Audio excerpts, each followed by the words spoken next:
环球大战线深入世界最前线，全球各地的观众朋友，大家好，我是叶思敏。今天节目一开始，我们先欢迎来宾前成功级舰长黄征辉舰长，主持人各位观众，大家好。时事评论员王尚志尚志哥，思敏好，观众朋友大家好。资深媒体人彭华干干哥，主持人好，大家好。好，观众朋友，今天要特别来关心在南海这边是否擦枪走火进入倒数时刻，尤其要关注到是大陆的轰6K， 这个时候挂弹飞越了美菲的演习区。在张幼霞落马之后，大家在关心现在整体在中南海这边的这些命令到底是谁下令的呢？还是前线的将领自作主张？今天就这些议题，我们会一起来做关心。好，3个火线话题，今天我们特别请来宾来帮我们做解答。首先，我们来看到大陆的轰6K 这回挂弹是硬闯到美菲的演习区，是不是中国大陆现在对南海摊牌做最后的警告？现在有解读说，距离这个第一枪只差谁先忍不住了吗？另外一方面，今天也会关心到的是，一边中国大陆在这个黄岩岛这边用轰炸机画出了红线，态度强硬，但是另外一边这个态度上比较缓和的是在跟东协国家谈南海行为准则。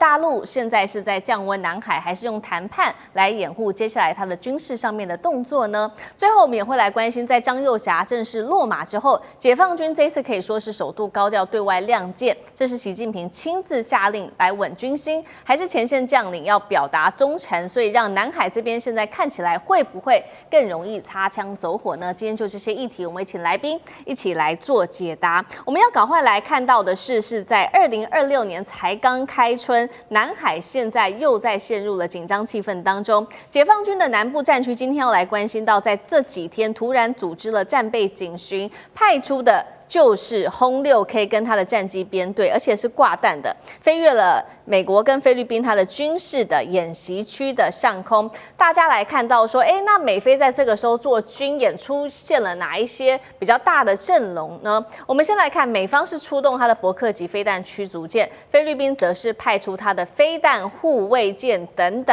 这些武器来做上阵。我们来看到专家怎么来评估这一场演习跟中国大陆的动作。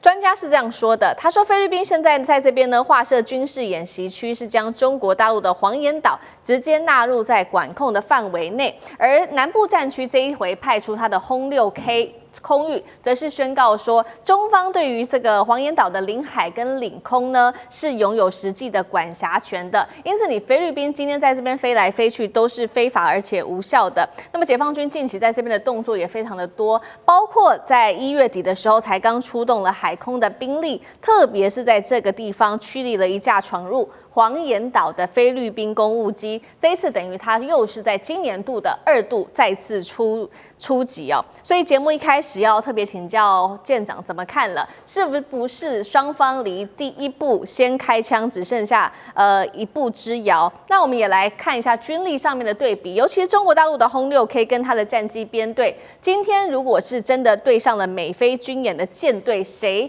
可能会比较占上风？舰长怎么看？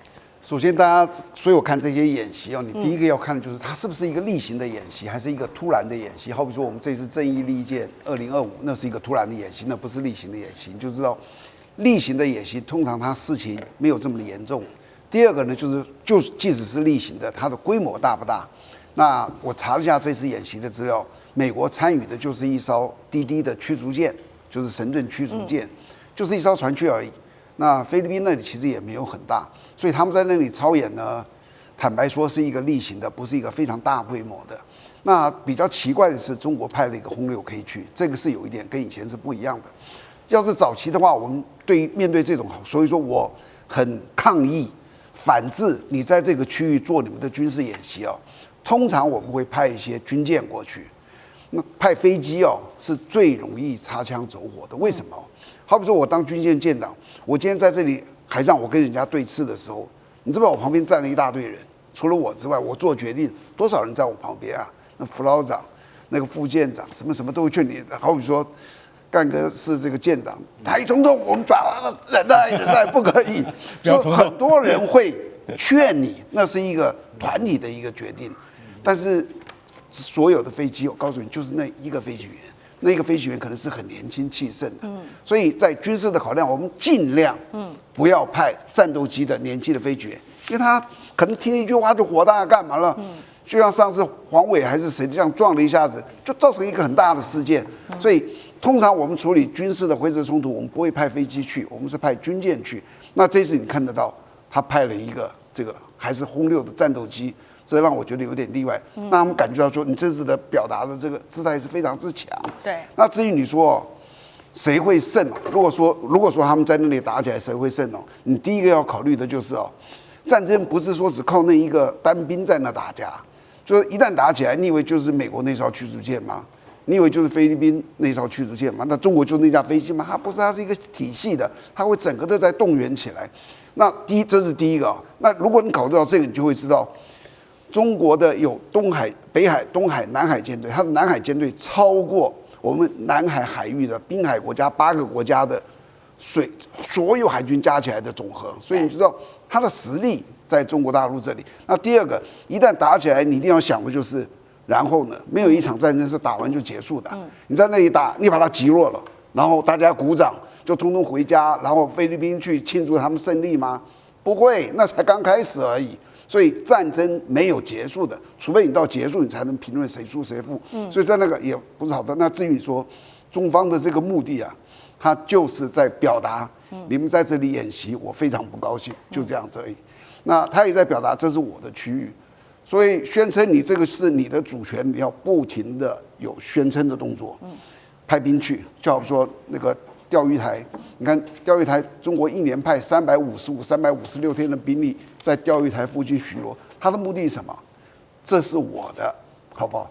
那你如果没有这个动作，你光嘴巴上讲，在国际上就比较站不住脚。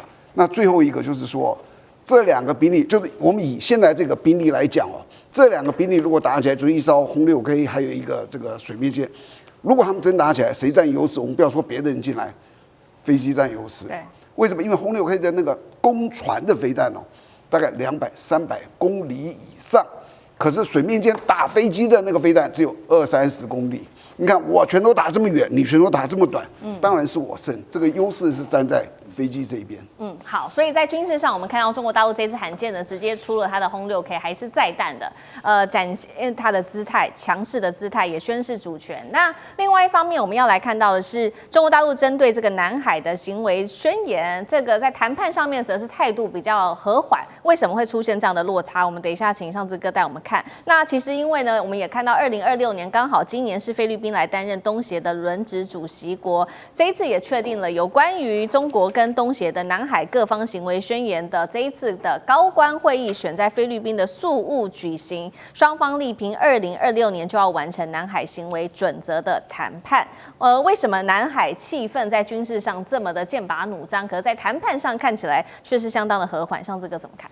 好，所以我们先看这个南海行为准则，在2018年由中国大陆主要作为主推动者，开始跟各个南海相关的国家，比如说中国大陆跟印尼，分别跟马来西亚也都个别谈了双边的这方面的大家共同的默契跟问题，推动，一直到2025年已经3读，因为他们还是有一些条文，3读已经基本上定了。所以现在目标在今年2026年的隔年，今年希望能够完成。它就是按照一个长久的这个规范在推进，已经将近8年多了哈。那么再往下推，如果耽搁要10年了。为什么南海需要行为准则？除了我们刚待会会提到这个，前面舰长提到军事方面，都知道南海有巨大的利益，有油，甚至未来是不是有稀土，有各式各样的这一些矿源哈，包括南海本身也是巨大的渔场。所以呢，其实南海行为准则本质并不是政治的对话，它的真正的本质最后是经济的利益。利益呢，当然都知道要被分配，然而现在不是分配的阶段，因为还没有开发。但就是因为没开发，大家就会你想要8分，我想要9分，有太多这种利益的重叠的地方。这就是在10几年前、20年前当中，南海始终未曾安宁，更不要说领土疆界这个地方要能够有所清晰。所以现在并不是分配，而是帮大家把这个边界划分好。那么在未来如果能够正式通过之后呢，这里头南海行为准则，它诉求首先第一个部分是希望它的飞越跟航行都能够自由。作为共同的自由。除此之外呢，不是说就彻底解决南海问题。有时候我们像看到国际上，你有个什么准则，觉得哎呀，南海没问题，那可怜啦。他主要是希望能够建立一个未来有任何的冲突，不要诉求武力，大家能够有对话的机制。有时候有一个健康的机制，那这个机制也不是立话给挖话给不可以，而是大家有一个边界准则，所以还是很重要的。所以在此同时，明明就快要定调了，但是为什么菲律宾就有？所以我想，其实每次只要菲律宾主动发动了军事行动，首先你要退回去是小马可仕，而往往是小马可仕为了他自己国内当中的政经需求，现在跟杜特地家族真的是打得死去活来。所以每次有这些，一方面可以转移他现在自己腐败的这个焦点。二方面，这个情形之下还是有一些撩动。我个人觉得，在这一次不见得是美国啦，因为接下来要川习会4月就要靠近了，不至于在南海方面会有比较大规模的动作。但不要忘了，就像高市早苗一样嘛，南边还有菲律宾，这两边的领导人跟首相始终还是要刷自己的存在感。所以在这一波的军事动荡跟南海行为准则这大框架，应该比较没有直接的关系。好，那我们也看到说，中国大陆这一次祭出了这个大动作。刚刚说嘛，这个轰6K 派出来，而且还载弹，但是时间点因为又刚好是非常的敏感，刚好是我们最近谈了很多张又侠落马之后，这一次比较大的一个地缘政治上面的动荡。那等于说，在动荡之后，这一次中国大陆解放军做了一个比较高调的表态。有一个说法是来自于美国国防部的这位科长。他特别做了这样子的一个分析，他认为说，中共中央军委在没有了张又侠之后，未来误判的风险可能会持续的上升，所以我们要特别请教干哥怎么看，会不会在接下来张又侠落马之后，南海擦枪走火的几率会上升？那为什么这次派出轰6K 是由中南海的高层来做决定的吗？还是有可能是前线的将领他们去揣摩上意，自己做了一个这样的决定？干哥怎么看？我觉得唐安竹你不要杞人忧天呐、为什么你知道吗？因为这个跟那个张又侠落马一点关系都没有，好不好？因为老实讲一句，这次派轰6K，我觉得意义也非常重大。为什么？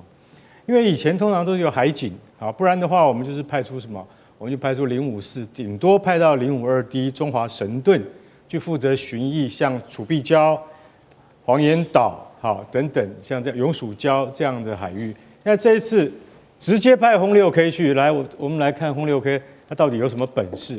它的作战半径大约在2500公里左右。我可以坦白跟各位讲，没有其他飞机做得到，只有它做得到。它有时候需要歼16的伴飞，可是我坦白说，歼16它没有办法飞得多久，它就回去了。所以一切要靠自己。好，这就是轰6，这就是轰6K，它底下带了什么？它底下带了6枚常见实行巡弋飞弹。这是干嘛？我告诉你，我今天带了10弹来。10弹的意思，这是常见实行巡弋飞弹，有效的距离大约是1200公里。那如果今天看到，如果菲律宾的海警来的话，我可以告诉你，我不是用巡弋飞弹打你，巡弋飞弹要打马尼拉的，我会改成鹰击83飞弹，或是鹰击12飞弹。那些飞弹就是专门攻船的。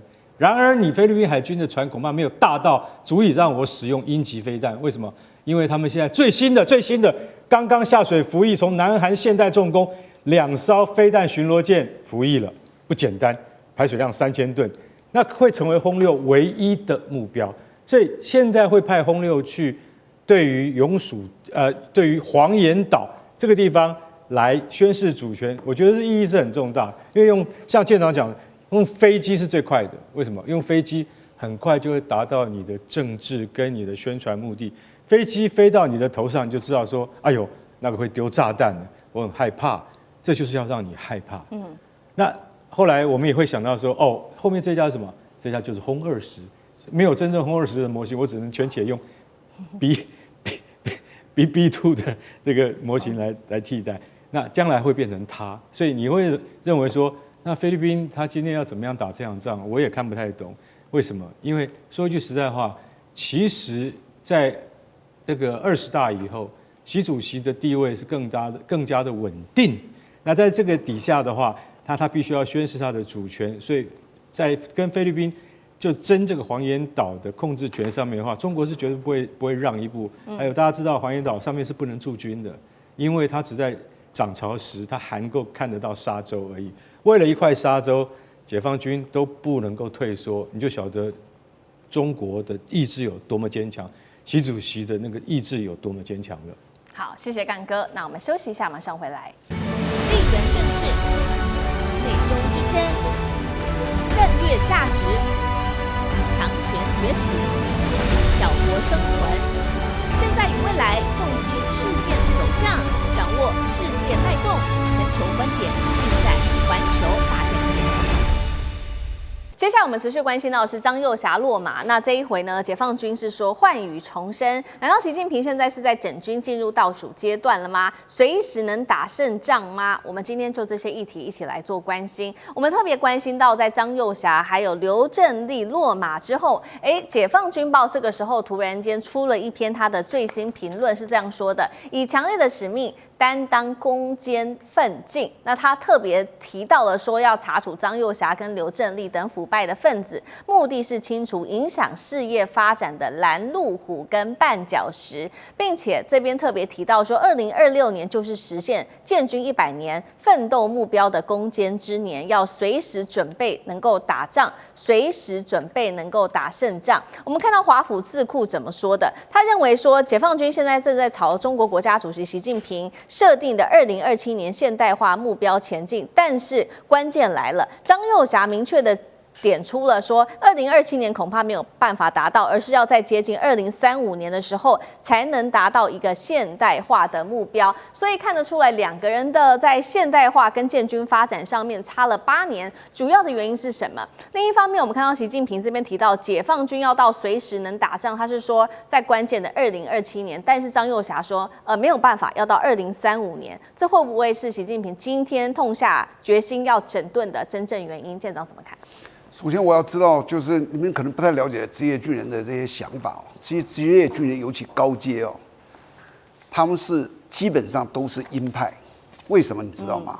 打仗小兵上战场，年轻的弟兄上战场是很惨，但是高阶将领的权力会瞬间的大幅度的膨胀。我举个简单的例子，如果说现在台湾进入战争的状态，第一个，台北有一个北部战区。就叫作战司令部，那是一个中将而已。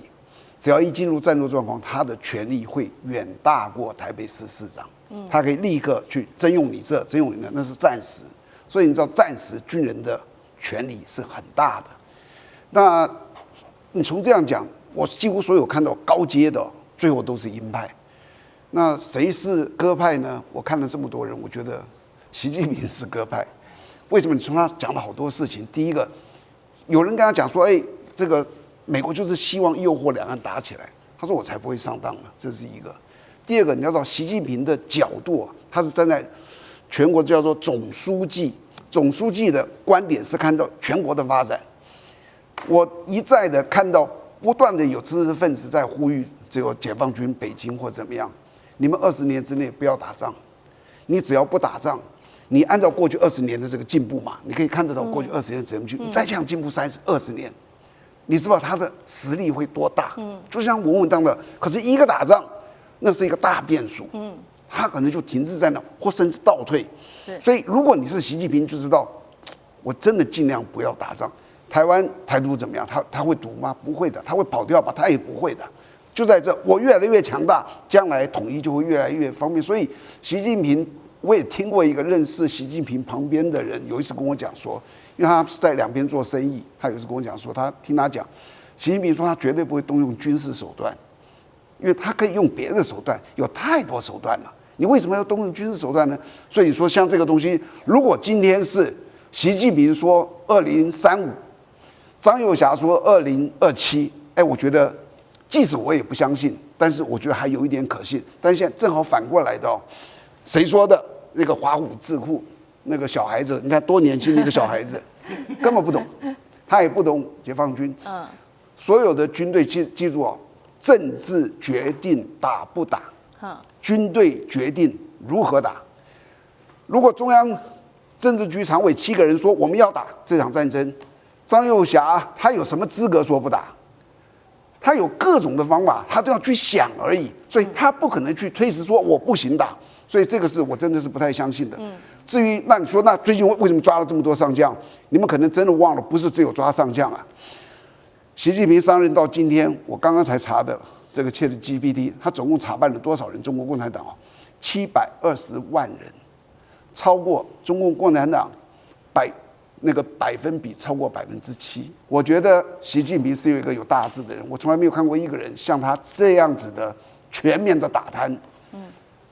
那他如果能够完成这个打贪的任务，他可以挽救中国共产党的亡党亡国的未来。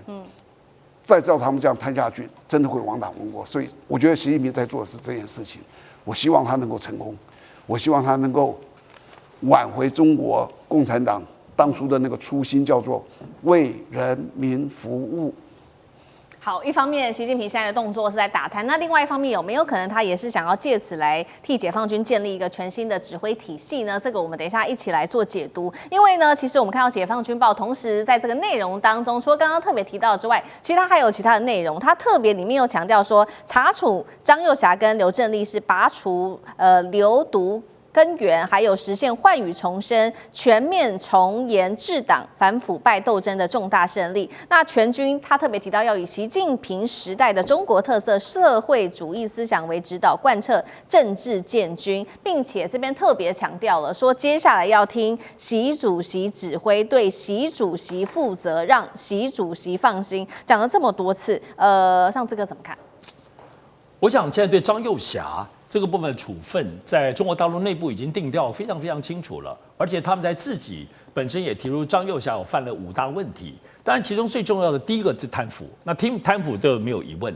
第二个部分主要还是有提到，对于军委主席的命令，确实是张又侠有自己的意见哦。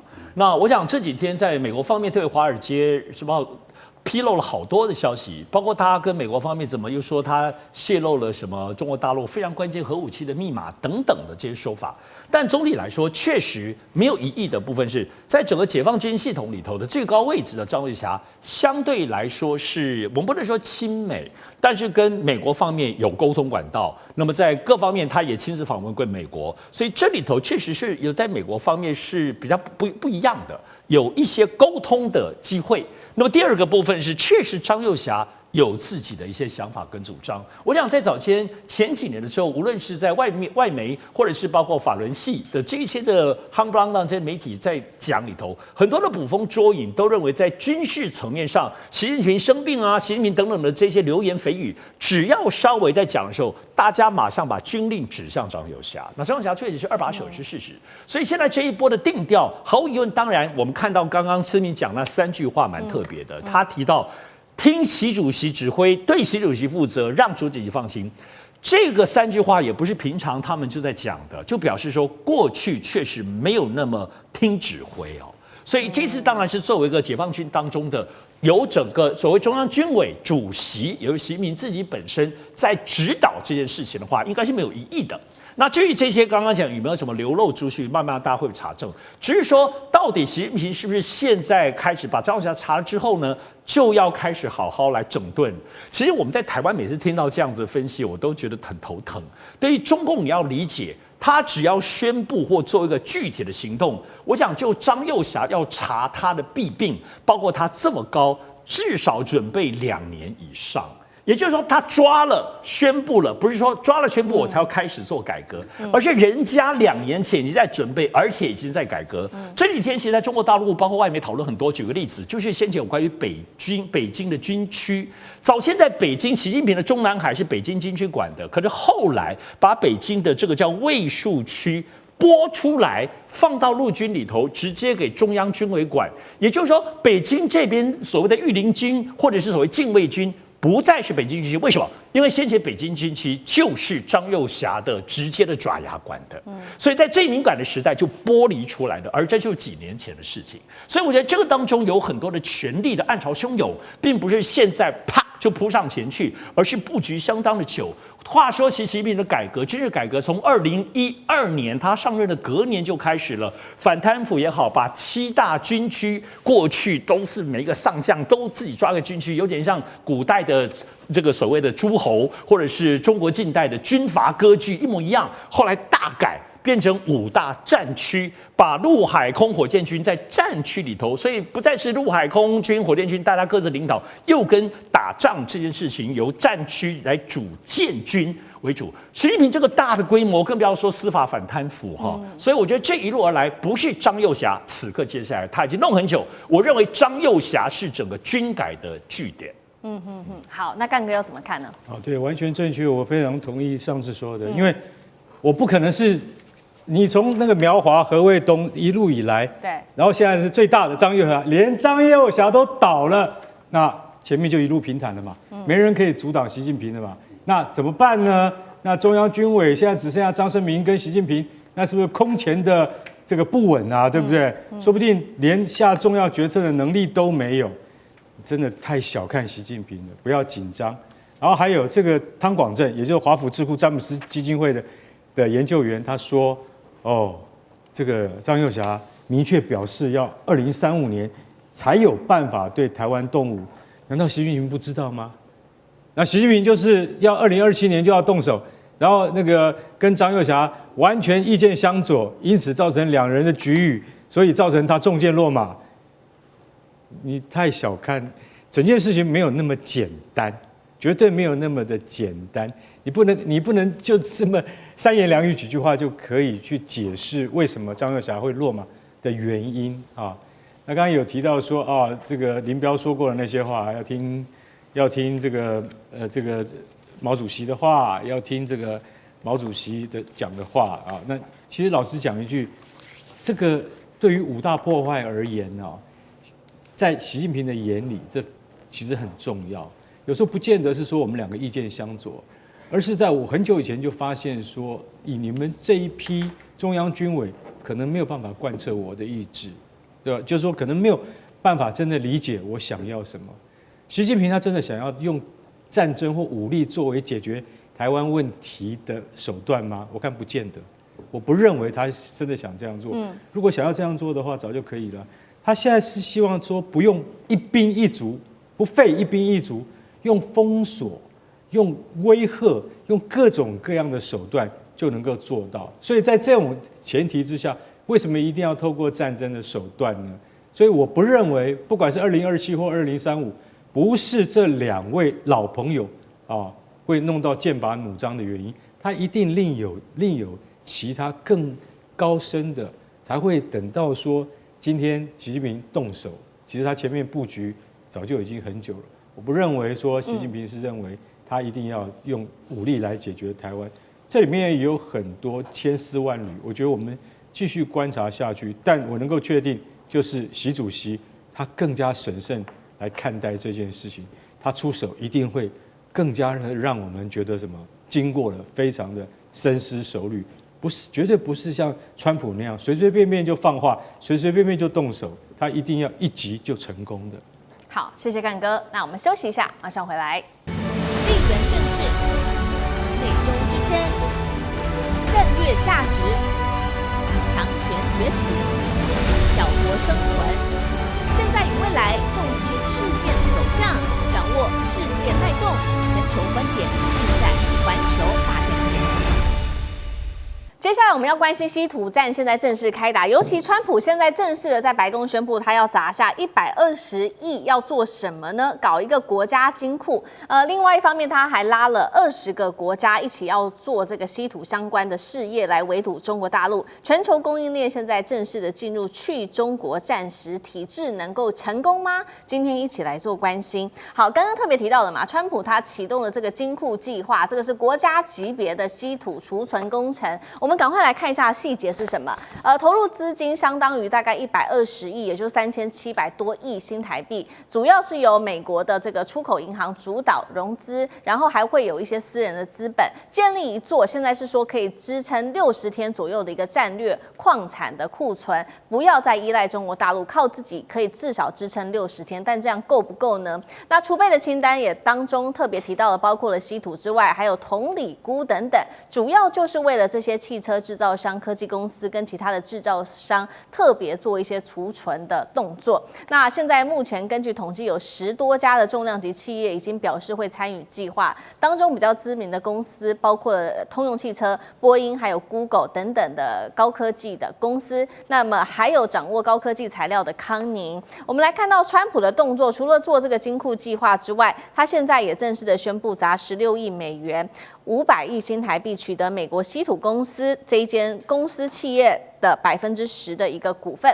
所以可以说他现在是要全力的来发展稀土。干哥怎么看川普的这个金库计划？说可以囤60天，是在为战争做准备吗？但是在军事上面来讲，如果是国家储备60天，到底是否为合理？到底够不够？如果中国大陆又启动这种垄断的措施，美国有没有办法自己撑3个月？干哥怎么看？完全没有办法撑下去，好不好？这个金库计划，我跟你讲，川普什么时候都要讲利益的，对不对？终于碰上了这个计划是不讲，他说我们这个计划是非盈利的，终于碰到这个不用赚钱的。为什么你知道？因为这是国家级的战略储备计划，它不仅仅有7种比较重要的重稀土，然后还有铜啊、锂啊、钴啊等等啊、镍啊等等这些。然后呢，我跟你讲，你们这些大公司的10几家通用波音Google 这些是我们比较知名的。然后这些人的董事你都要进来，为什么？因为你们要出钱。我120亿的资金，其中100亿是跟这个美国自己的本身的银行进出口银行来融资的，另外20亿是你们这些企业主要出钱。这20亿美金说多不多？但是我跟你讲，你们都要进入董事会，我们会派专业 CEO 去帮你干嘛？帮你监工，就是会有特别的 CEO 来去看这些东西是什么意思？就是说你们出钱，你们在万一遇到国家紧急状态，或者是你们的产业发生紧急状态的时候，你们可以凭你们今天身为董事会的议员，可以去提领稀有金属。也就是说，今天打起来了。打起来了，跟谁打不知道，跟俄罗斯、跟中国不一定啊。打起来的时候，那我们就有什么？我们就有高级战略资源的储备银行。川普的意思是这样。那如果你不在这个董事会里面，那对不起，你就没有资格去领。波音可以没有稀土吗？波音可以没有铜吗？然后那个 Google 或者是那个通用，它可以没有石墨吗？它怎么造飞机？怎么造车？所以你们都加入了，你们要付钱你们要付会费，但是呢，我们这个是不盈利的。所以大家去听了一下，就说那这样川普很有远见啊。可是现在我们可以知道，他至少可以支撑60天意思是什么？意思就是说大概就只有60天了。我跟各位讲一下个观念，稀土在全球的产量中，中国的储备是4400万吨，美国是多少？190万吨，那个就大跟小那不能比。那所以说你只有60天的储备的话，你不要忘记我们一再讲的，储备是另外一回事，精炼是另外一回事。你有这样的储备，就算你有190万吨，60天之后你怎么办？它怎么样精炼？所以美国现在要赶快，这个计划里面也包括稀土的精炼厂，所以你要赶快设立自己的精炼厂，你不能再假手中国了。那问题是计划开始。到了你能够实现，至少要多久？至少他们现在已经讲，大概要1000天，大概要3年才能够达成这个国家级的稀土储备工程计划。我觉得这个当然了，规模跟远见很宏大，可是做得到做不到。国际局势瞬息万变，川普说不定在你下台之前都还是做不到。好，美国希望能够建立自己自主的这个稀土的供应链。那其实美国的盟国日本也正式宣布，他们有一些在稀土上面的新进展。这是在1月12号，日本政府亲自宣布的，在南寮岛，也就是在东京距离2000公里的日本最南端的这个地方，他说成功在水深6000公尺的深土呢，终于是采集到含有稀土，目前只是泥土的样本而已。那国务卿卢比欧在另外一方面，同样是为了要摆脱对中国的依赖，他召集了20国。讨论成立关键矿产战略联盟，那成员涵盖了欧盟、英国、日本、澳洲、纽西兰等等的核心国家。非中稀土链能成功吗？上次哥怎么看？哎呀，最近其实我们看这个财经消息或国际消息，好多跟稀土有关的。我想首先我们可以确定是很多国家动起来，包括 G7 或 G20，其实各方面以美国带头。那么日本、澳洲是在亚洲地区响应的，而且他们手上确实是有稀土的矿，澳洲很多有，那么日本也说他们有，是在海底。欧洲现在也都动起来，那么大家要凑起来，主要包括这次我们看英国施凯尔，包括先前的几国，最近有6个，包括前面的马克宏，6个大国家都去访问中国。可是中国访问中国，在记者访问之后，也仍然表达他们在稀土当中要脱离中国的控制哦。所以就表示说，这些国家是铁了心，也拿出了真金银两，但是拿出钱是什么呢？跟中国能比吗？中国或国企拿出钱就去开挖，就去投资，就去研发。我们刚刚看电视墙里头，思明讲的，川普120亿美金叫做融资，钱借给企业，赚不赚钱再看看。但我吸引你们来，我那么多钱跟我借，美国从来没有拿自己的钱去开发。当然，他们现在有入股一些股权公司，已经是美国政府有史以来是最靠近这个稀土经营面了。但是我们现在知道是全世界现在都在抢矿，有矿要开发，这边也要开发，因为矿是扎扎实实的，管你有没有提炼技术。但众所皆知，到目前为止，我们没有听到任何一个之前的能够有好的提炼技术，因为都知道稀土不要说那么多各类的技术，你要分离提炼，就中国大陆的提炼技术是无与伦比的。第二个，在我说过，在所有的稀土当中，它是高耗能或高化学，要不叫大热能，要有电力，要有巨大的燃烧，要不就是化学污染非常严重，特别是要分离各类的稀土的时候，那个化学污染，中国就是因为付出了代价，但是又在这个污染当中找到控制污染的技术，所以不止提炼技术啊，还有控制污染技术。我们知道日本在2010年之后被中国大陆惩罚之后，就一直要突破稀土。可是日本怎么做？他在国内能做污染吗？没，他干嘛就跑去找菲律宾、找印尼，说我跟你们合作，我出钱，你们在这边污染吧。人家也不是笨蛋，所以这个东西没有那么容易。就是现在确实是有钱融资给你，吸引很多企业希望你们来，有矿大家都在抢，长久之争一定要有。但是呢，技术呢，你真的没有听到真正厉害。唯独我觉得大家注意的部分是康宁。最近在美国的这个部分的整合里头出现了康宁公司。康宁就是全世界我们手机那个康宁大猩猩玻璃，在爱迪生时代那个灯泡之所以能够出来，就是因为康宁做的玻璃。我个人认为，在整个盘点所有，包括不只是我投资机构里头，在目前来讲，有可能有提炼稀土技术的，可能就美国已经有几百年历史的这个康宁公司，但只是因为要污染要钱。康宁现在做手机屏幕已经赚的都快死掉了，他干嘛要去做花那么力气又污染的？但是现在被美国政府要求进去，如果有可能技术的破口，应该就是康宁。好，我们现在看到在要做稀土，这涉及到不管是精炼的技术，涉及到还有环境、环保议题跟高科技的技术等等。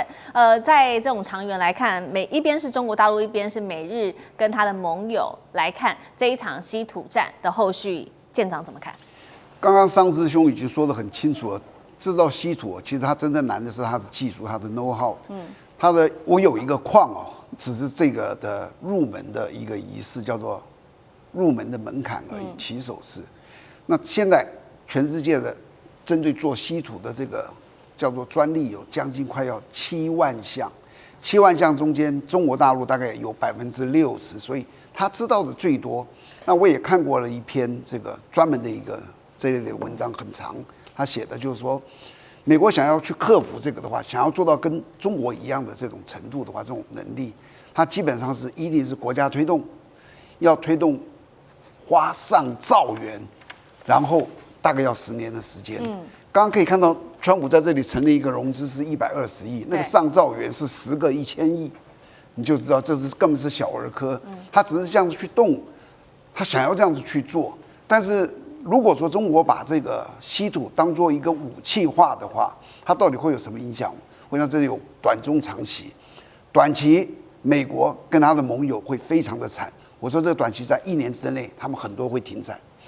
但是中期大概在3年的时候，那个受害的反而是回过头来是中国的这些稀土商，因为稀土商他大部分赚的钱，他销售到全世界啊，你给他管制都不出去，那他怎么办呢？它的价格会飞上。它的量没有出来，所以你知道它的量不够的时候，它价格再多也是没有用。所以这个时候可能中国就要考虑，如果你要把它当武器化，你要补贴这些稀土商，不然他们可能过不下去。然后接着是长期，长期你给他个5年10年哦，美国以及他的盟友大家一起齐心协力，他一定可以克服，没有做不到的，但是要很长的时间。到那时候你就会发现，那个稀土的战略的能够威胁别人的力量会越来越小，越来越小，越来越小。所以有时候你感觉到，如果全面断供，它是一种类似像一次性的武器，那随着时间过去，它的效果会越来越低。那到底要在这中间采取什么样子的性质呢？我觉得北京会去考量，幸好不是我去考量，他们会去考量到底我哪些该限制，是怎么限制？不是说断供，而是说要提出个输出许可的申请，你要很详细的说明这东西用在哪里。好，谢谢舰长。那我们休息一下，马上回来。地缘政治、内中之争、战略价值、强权崛起、小国生存，现在与未来洞悉事件走向，掌握世界脉动，全球观点尽在环球大战线。好，接下来我们特别关心到的是关税现在成为川普的刀，但是能源是饵哦。川普现在逼印度要断了跟俄罗斯进口石油，那么他的战略能不能成功？因为现在看起来中国大陆联合了俄罗斯、印度一起团结抗美。等一下一起的来做关心。好，川普这一次在他的出招下，美国跟印度好不容易达成在贸易上面的一些协议，印度的商品输美关税正式的从25%降到18%，但是这一场贸易其实背后，川普更看重的是石油，他希望能够重新来画一个全球的政治版图，所以呢，他跟印度达成了一些条件。那印度要付出什么代价呢？现在川普跟莫迪说，你要把你的市场给全部开放起来。让我们美国商品到你们那边的关税啊，直接降到0之外，川普跟印度提出的第二个要求就是说，你现在呢？完全的要来跟这个委内瑞拉买石油，不要再跟俄罗斯买石油了。我们也会移除你向俄罗斯购买石油这个25%的关税。这位是旅美的教授，欧女中教授是这样说的：美国一切都是以自己的利益为优先，可以看得出来，在美国跟印度的交易上面是没有道德限制，操作是没有上限的。那么印度呢？莫迪怎么来做应对？除了说他特别提到这个关税有降到18%之外，印度莫迪在 X 上面其实是完全没有提到任何的其他的有关于跟美国的贸易协议的，反而他这边提到的是说，正式的我们跟欧洲国家达成了 FTA 了，自由贸易协定谈了这么久，终于谈成功了。这个贸易一旦开始实施，涵盖的人口数达到20亿人口，占全球 GDP 的25%。对于莫迪来说，他认为这是一项胜利。除了跟欧盟达成更多在经济上面的协议，他也打算接下来会改善跟中国的关系，松动对中国的投资禁令，那中国也就会重返成为印度最大的贸易的伙伴。所以节目一开始特别来看看这个美印石油的罗生门，川普的目的是要印度去孤立俄罗斯吗？还是川普其实更怕印度现在转向投向欧盟的怀抱，或者是投向中国的怀抱？上这个怎么看？首先，这很难想象哦，印度跟美国的这个冲突已经超过100天以上哦。这在过去活跃于国际外交跟经贸政治场合的印度，特别是莫迪这个老仙哦、老神港来说，真的很难想象。但是终究还是现在川普看起来还是放软了。但是川普所宣布的这件事情，并不是双方关税谈的结果，而是川普直接又丢出了一个新降价的价钱。这里头其实我们可以看到，就刚刚思敏所提到的，莫迪回应了。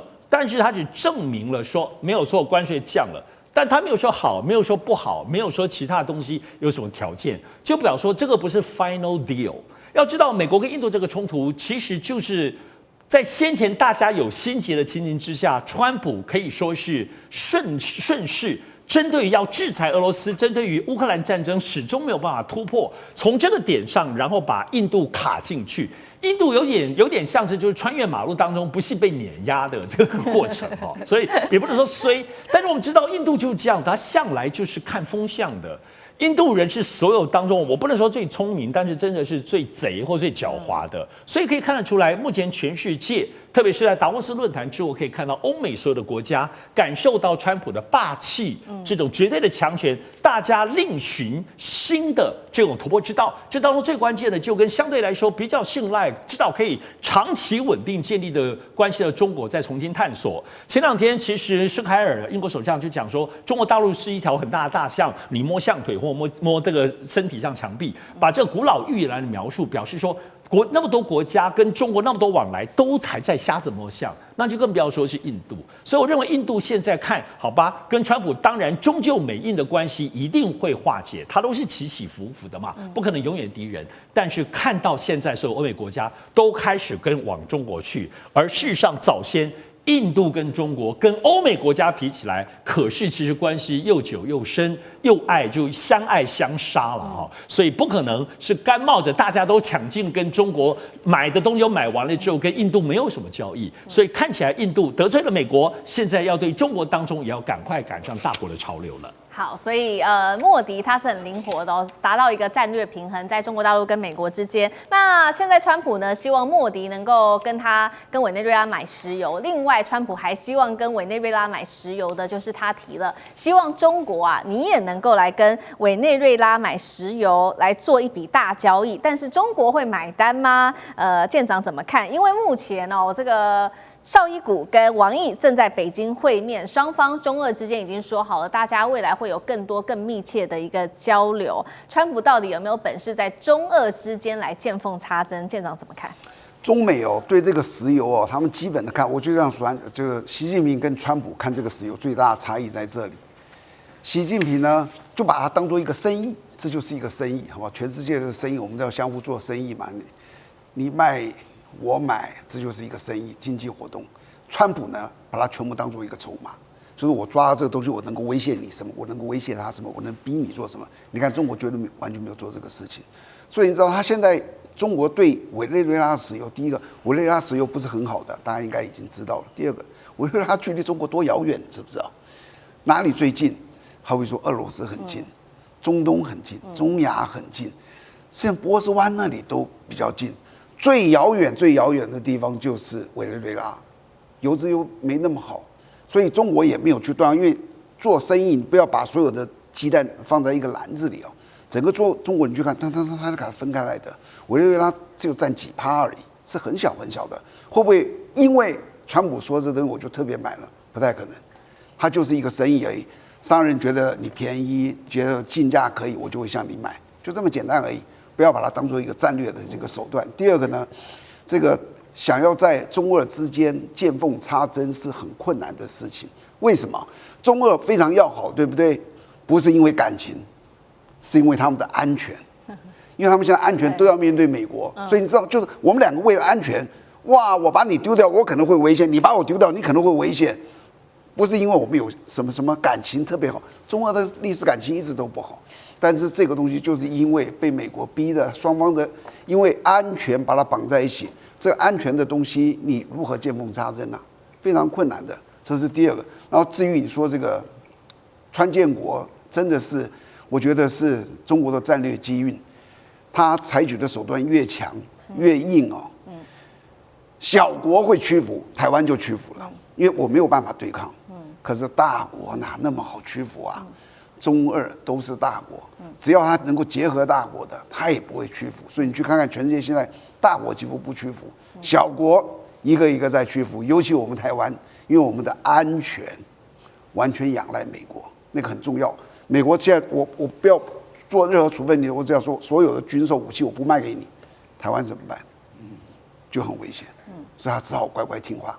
好，那我们也看到说，一方面这个川普希望能够持续的帮委内瑞拉卖石油，但是其实呢，中国大陆会不会买这个商业交易是一回事。那另外一方面，其实大家比较不知道的事情是，其实，在委内瑞拉有非常多是来自于中国大陆的华侨，大约占比20万人，90%来自于广东的恩平哦。那么也有一句话是这样说的：恩平人的成年礼是一张飞往委内瑞拉的机票。干哥怎么看？哦，对，为什么？你知道委内瑞拉卡拉卡斯跟另外一个大城现在有多少华人吗？20万华人，太多了吧？你以为他们整个城市是好几百万？没有，卡拉卡斯也刚刚到100万而已，就有20万的华人。为什么？因为他们都来自广东的恩平，那为什么恩平人都往你可以华人全世界都有，为什么在委内瑞拉会有这么多人？很简单，那是因为100多年前，也就是大概在1860年左右啊，1860年左右那个时候，不是有很多华工到巴拿马吗？到秘鲁吗？也有很多人去委内瑞拉，其实里面偷渡的成分居多。所以其实到那边，你知道华人在那边已经到第5代了，可是最近还有很多年轻人从恩平去，为什么从恩平去？好，恩平我介绍一下，广东的恩平从建安25年就已经有这个县了。建安25年什么时候？西元220年，也就是2000年前就有这个县了。可是这个县到现在为止，你知道恩平多少人吗？恩平总共的人口是48万人，也就是说，在中国的话，那属于3级以后的城市。那所以说，因为很多人都是耕田，那到了其实改革开放之后，它的经济没有很大的起色，因为它叫做温泉之都，泡温泉的，所以它的经济活动相对没有那么的那个活络。那所以说，他们说以后你长大的话，我就给你一张机票，你就去卡拉卡斯，然后你就那边。现在20万那个中国人在委内瑞拉，他们做什么你知道吗？他们做的跟一般中国人做的一样，餐饮，那个制造、供应链，或者是开超市。他说，大概去卡拉卡斯3年之后，一个劳工就可以开一家超商了。你在那边赚的钱就可以开一家超商，你知道为什么吗？因为生活成本很低，然后要求都很低，你马上就可以开得起超商，然后你就会发现说，在这边其实也蛮安定的，也没有土匪跑来抢你然后呢，虽然查韦斯总统在2013年去世之后，那个马杜罗上来之后有震荡一段时间，可是最近这几年其实好了。但是突然有一天一觉醒来，马杜罗被美军给抓走了。被抓走以后，他们就开始有点害怕，美国真的要介入了吗？那我跟你讲，美国一定会对我们中国人施以压力。为什么？签证，我现在要看结果美军没有真的进来，到底会变什么样子？所以这些恩平的华人，他们老实讲一句，他们说他们喜欢上了委内瑞拉。他说基本上这个国家没有马杜罗的话，还是很可爱的，我们还是很喜欢这个地方的。事实上，这个是有历史渊源，所以我们现在来看这个都市，我们会觉得说，其实华人在全球各地披荆斩棘。